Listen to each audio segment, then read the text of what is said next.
RTC లాభాల బాధ్యత అధికారులదే. కార్మికుల తీరుపై కేసీఆర్ అసంతృప్తి.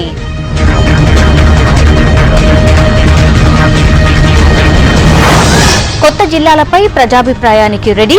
ఉద్యోగుల సంఖ్యపై రెవెన్యూ శాఖ ఆరా. మల్లన్న సాగర్ కోసం రైతుల ఆందోళన. విపక్షాలను రానివ్వొద్దన్న హరీష్ రావు.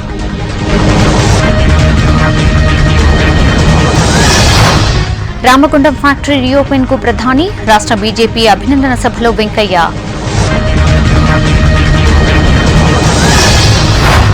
కంటోన్మెంట్ సమస్యలు పరిష్కరిస్తాం. హైదరాబాద్ టూర్లో రక్షణ మంత్రి పారికర్.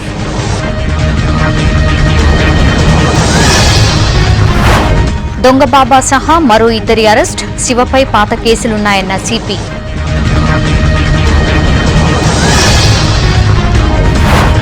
ఇండియా టూర్లో థాయ్ ప్రధాని. 2 దేశాల మధ్య హైవేపై ఒప్పందం.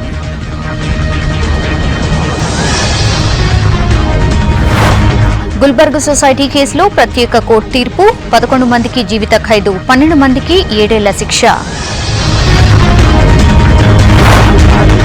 సైనిక్ కాలనీపై కాశ్మీర్లో ఆందోళన. పోలీసులపై రాళ్ల దాడి, గాల్లోకి కాల్పులు. అసోంను ముంచెత్తిన భారీ వర్షాలు. నడుంలోతు నీళ్లతో జనం ఇబ్బందులు.